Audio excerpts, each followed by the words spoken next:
बहुत समय पहले की बात है। देवताओं और राक्षसों में बहुत लड़ाई झगड़े हुआ करता था। एक बार देवताओं ने विचार किया कि इस लड़ाई झगड़े को समाप्त करने के लिए कुछ ऐसा करना चाहिए कि हमारी शत्रुता समाप्त हो जाए।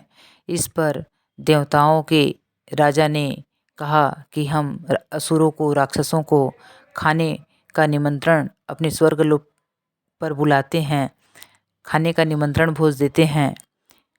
यह बात देवताओं के द्वारा पूरी सहमति हो जाने पर राक्षसों को यह संदेश भेजा गया कि देवलोक से आप लोग को खाना खाने का निमंत्रण सभी असुरों को बुलाया गया है। असुर बहुत खुश हुए।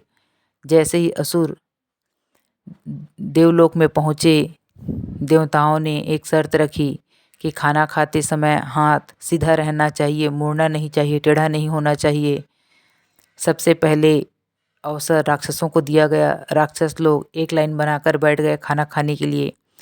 खाना खाने के लिए जैसे ही बैठे, मुंह में खाना डालने के लिए, खाना कभी इधर फिकाता कभी उधर फिकाता, उसके मुंह में जा ही नहीं रहा था। थक हार कर राक्षस उठ खड़े हुए। फिर दूसरी बार जब देवताओं को बैठाया गया तो देवता लोग 2 लाइन की पंक्ति बनाकर बैठ गए आमने सामने, जिससे वह आसानी से एक दूसरे को खाना खिलाते थे। इस प्रकार देवताओं ने भोजन ग्रहण किया और उनकी जीत हो गई।